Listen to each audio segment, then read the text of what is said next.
চলে যাও, জিলাপি নিয়ে চলে আইসাও। হ্যাঁ এই যে জিলাপি নিয়ে চলে আইছি আমি, বুঝছো? ভালো কাজ করেছি না? ভালো সুন্দর কাজ করিস মোটে। এই মুদ্দারকে জন্য এই মিলাদটা দেবো আজকে 27 রমজান ইবাদতের রাত, বুঝছো? এই আজকে জিলাপি নিয়ে আইছি আমি মুদ্দারকে জন্য দেওয়ার জন্য।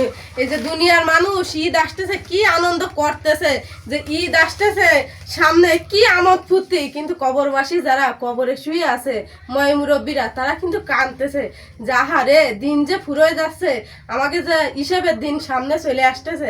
এই জন্যই আমি তাদের জন্য এই যে জিলাপি নিয়ে আইছি আজকে 27 রমজান ইবাদতের রাত, এই জন্য আমি তাদের জন্য মিলাদ দিব, আল্লাহ পাক যেন তাদেরকে বেহেশত নসিব করে। আর আমি এই যতটুকু পারিছি ততটুকুই করেছি। আর সকলকেই বলবো যে আপনাদের যে মা বাপ যারা অন্ধকার কবরে চলে গেছে, আপনারা সবাই মুদ্দারের জন্য মিলাদ করে দিবেন, কারণ কবরে যারা আছে তারা কিন্তু পথে বসে আছে যে আমার সন্তান আমার জন্য একটু দোয়া খয়রাত করবে, আমার জন্য একটু মিলাদ দেবে।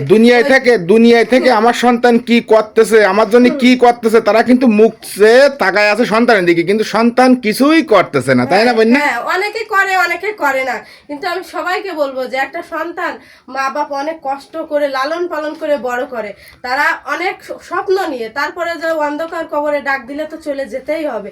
যেহেতু তারা চলেই গেছে তাদেরকে আমরা ভুলে যাব না, তাদেরকে আমরা স্মরণ করব, তাদের জন্য নামাজ পড়বো, পড়ে দিব, দোয়া করব, এই যে যতটুক পারি ততটুক দিয়ে একটু মিলাদ দিয়ে দিব, দোয়া খয়রাত করে দিব, আল্লাহ পাক তাদেরকে বেহেশতে নসিব করবে আমাদের ওসিলায়। এই জন্য আমি আজকে নিয়ে আসছি আজকে 27 রমজান সকল মুদ্দারের নামে আমি আজকে মিলাদ দিয়ে দেবো।